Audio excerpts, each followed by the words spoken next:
Hello everyone and welcome back to the Football Forecast. And Arsenal have won against Newcastle, and I have been critical of Arteta and Arsenal, but to be honest, they were brilliant throughout this game and they thoroughly deserved the 3 points, which did eventually happen in the last moments of the game. Look, there are still a couple of errors I think Arsenal made, but I think overall they were brilliant throughout the game and they deserve the 3 points. And Arteta actually deserves some credit for this game for his substitutions, as well as how he looked to set up from the start. So here is the Arsenal 11 that went out to play. I thought it was very good. He went attacking. I think there's no doubt about this. He picked Eze in the midfield. But would have I done this? I actually would have picked Eze on the left. But what I would have done is I would have brought Wanyeri into the side. And I think that would have helped Arsenal. But there is no confirmation yet why Wanyeri was not part of the Arsenal squad. And once we know this, that will allow me to make my decision on why has this happened. I don't really think there's another alternative to basically do what I was looking for, which was basically what Ødegaard came on and did, who was exceptional. But that's exactly how I think Arsenal need to play. Now, would have Arteta done this either way? Probably not. I don't think Arteta starts Wanyeri, but that's what I would have done. That's what I think would have got the most threat against this Newcastle United side. And look, we'll find out why that has happened. I can't really comment on anything right now, but I thought overall, apart from that, he almost got it spot on his starting lineup. So I know this is very much the question of, was this a penalty? And if you look at this image, you go, how can this not be a penalty? I think this is a penalty because it's been given on field, and I don't think there's enough evidence to overturn it. That's what my feeling is.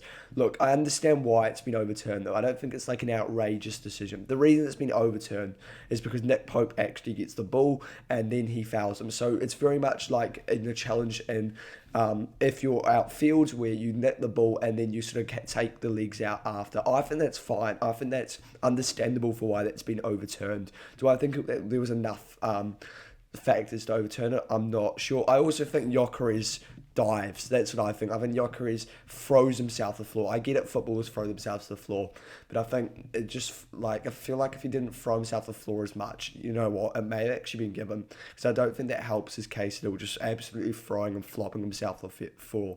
And I don't really want to see penalties given to divers, but I think at the end of the day, this should have been given because Arsenal had been given it originally. And look, if if the penalty hadn't been given, I don't think it should be overturned. So if that's how I stand on this, I think whatever the on-field decision was for this, it should have stood.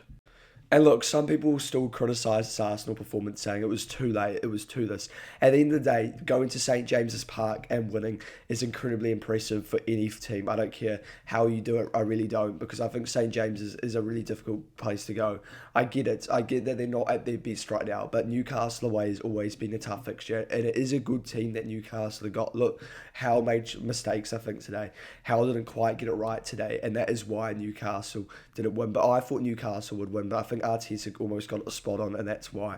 Some people will be critical of Arsenal for scoring late on as well. I would say Arsenal thoroughly deserved this win. In the last 15-20 minutes, they were moving the ball really fast. They were unlocking spaces. They looked like they were threatening. They looked like they were going to find the goal. And at the end of the day, they found the goal for a set piece, which people will be critical of once again. But at the end of the day, it doesn't matter how you get it as long as it goes in the back of the net. And people will say this isn't sustainable, but I think it is based off the pressure. That I don't think it was a set piece that won them that game as well. I think it was the pressure that was already building. Gabriel sort of going up there and scoring the goal didn't determine the game. Arsenal were going to find a way to unlock that side, I'm pretty sure, either way. I think even if that goal doesn't go in, I think Arsenal still try and probably find a way, because that's what the pressure was building. Newcastle United were under so much pressure throughout that game and they just couldn't find a way. And how could they change that? Well, I think the mistake that Hal made was probably taking off Joe Linton, who was the energy in that midfield. He was really helping Newcastle. I get it was on a booking, but I feel like taking off Joe Linton was a mistake. I understand that Hal wanted to push for the game, so he brought on Barnes, but I do actually think that really was a Newcastle mistake, and that sort of unlocked their defence a lot more. And Arsenal did really pepper Newcastle. I'm not going to talk about the possession because I don't think the possession is the whole story. Some people are very big about the possession. I think in some ways having less possession actually shows that Arsenal peppered them more, but in some ways because it means that they were more threatening, they were more quick with how their passing was. And I actually think Arsenal's passing was so much better today. It was fast, it was moving across. You could clearly see Arteta wanted more of it. And that's good for Arsenal because Arsenal went to St James's and tried to win the game. They didn't go in sort of going, oh, a draw's an alright result today. That's never what it felt like, really, I think. It always felt like Arsenal were trying to win that game.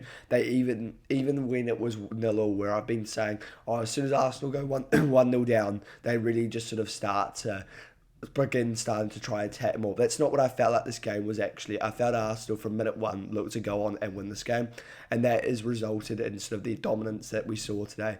So what I'd be saying to Arsenal is, as a Liverpool fan, when I see Arsenal go in with that sort of mentality and look to win from minute one, I am way more worried than they go in and they sort of protect the lead. They sort of don't worry too much. They sort of go in sort of happy with sort of a draw.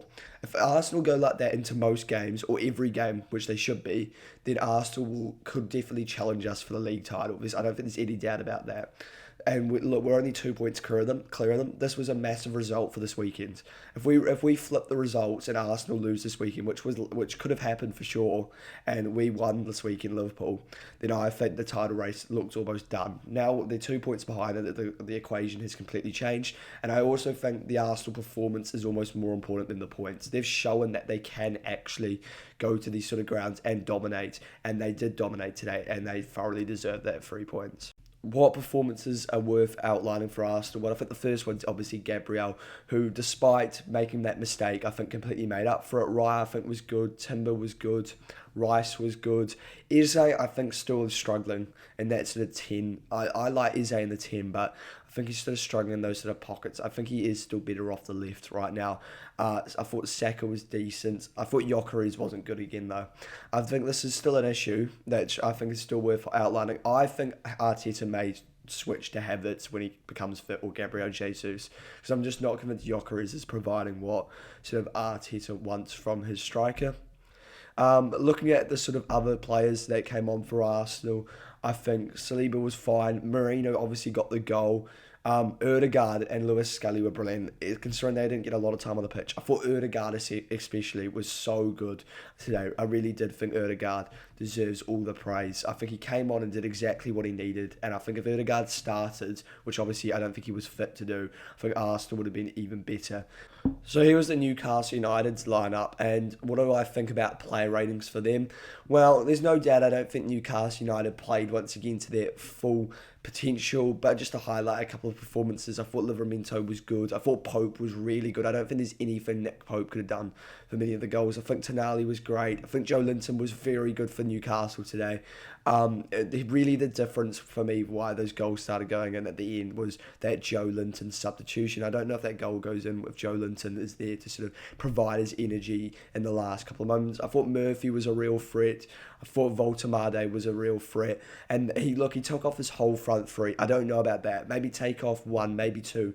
The one I got was for sure was Murphy for Elanga, but I don't know about the other two. I don't know if he needs to take off his whole front three. Does he have to go that defensive anyhow? But in saying this, it has worked in the past, and he is going up against a quality Arsenal side, but I'm just not sure if he had to take off his full front three. And look, Newcastle are in trouble. There's no doubt about that now. Newcastle under pressure. They're going to have to really get up to scratch now, because they are in trouble of sort of that top five.